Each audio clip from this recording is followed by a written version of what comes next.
यार बस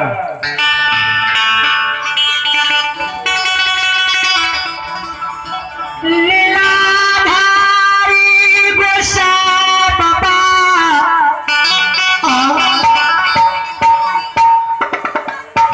संत शिरोमणि सुरता भगवान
राजा मोगल पठान तमु कलाम गिरा दल कहिए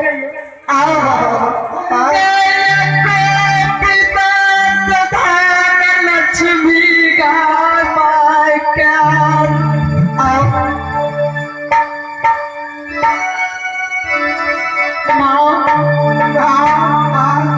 राजा मोगल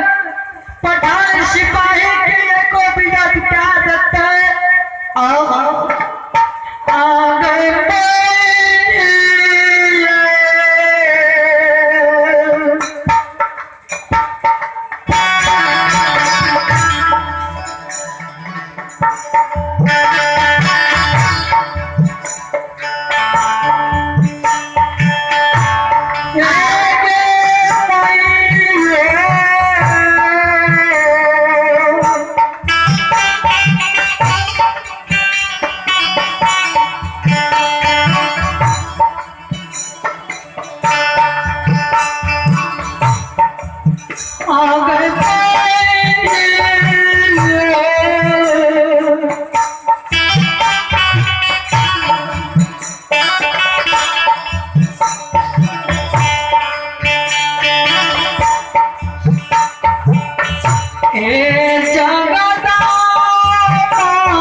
Yeah.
जाओगे युद्धरा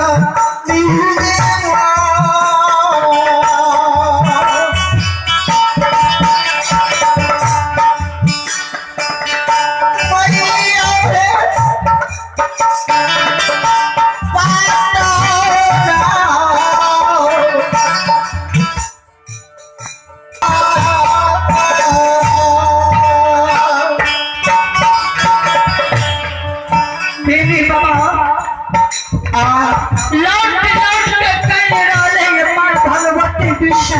सुमरन कारण करके के मैया यहाँ जो महाराजा मोगल पठान सिपाही के बात का टेर देता है ना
भगवान की भैया तेरी बता कहिए के मैं भगवती आगे ये तो बेटा धान लक्ष्मी का बाप क्या कहते हैं बैठ के परेशान कर देते सब का लक्ष्मी बाप का झटका लगा देते आई माया कोई चुप से बदला यार तो हमारा चलना रहने ये बात तो एक है तू हमारा दर्शन दे माय गॉड ये बेटा अपने परमा ये गुण माता ये संसार में रह माँ तो एक मेरे जात धरा बचा ले माये संसार में नाम तेल जबान करे रहो संत विश्वता भगवान तेरी जबान से गाय लक्ष्मी से बने भर पड़े जात के बीच गंगा में जाकर छोड़ दोगे मेरी माँ पीछा से दरबार जा रहा है लेकिन को बीच लक्ष्मी माँ कोई राजा मोगल पठान सिपाही के नहीं करके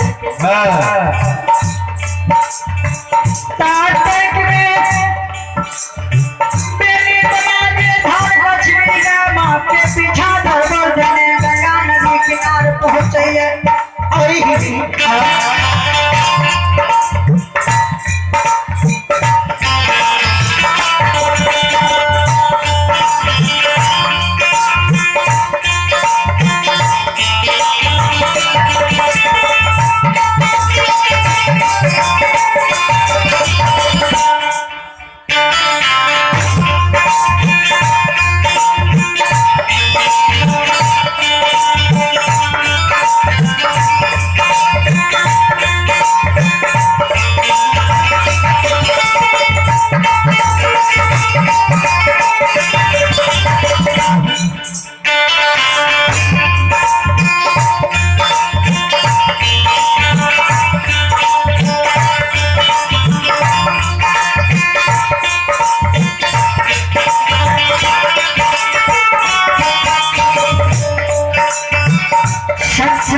महाराज के दरबार में, श्री हरि जी के दरबार में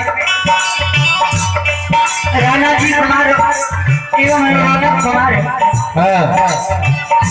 राणा जी रोना कुमार, उनके प्रति भगवान के चरणों में बड़ी उदार दिल के साथ, सद्भाव के साथ शानदार 25 रुपए की दान है। ऐसे मानदारी बच्चे को माँ सरस्वती, माँ भगवती का महाराज की ओर से लाख धन्यवाद। जय उदानी महाराज की जय, और उनके समस्त परिवार की जय। लीलाधारी ठाकुर जी गुरशेखबा, मेरी बाबा के साथ गंगा में जाकर खेल रही है, और तमाम माया से रहे, माया के स्वीकार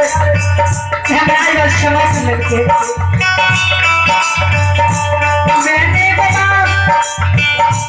सब नदी में देखिए पानी पी रहा है, मेरी बाबा सब घर में पानी पिया देंगे, सरकार भरा पहन देंगे, मेरी बाबा लाठी लाकर बीच गंगा जी में पैस गए, सब गाकर बीच में निकाल रहे। लीलाधारी ठाकुर जी गुरसे बाबा करके महावीर जी यादव बेरी यादव का यादव चल जाता है, गंगा जी से जाकर चल जाता है। अगर गंगा जी में सतनाम बोले है, आज हमें धर्म के प्यार नहीं बनता है,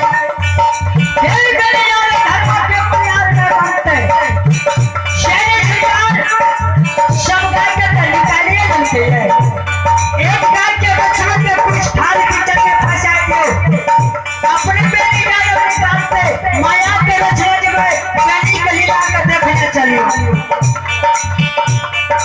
लीलाधारी गुरसे बाबा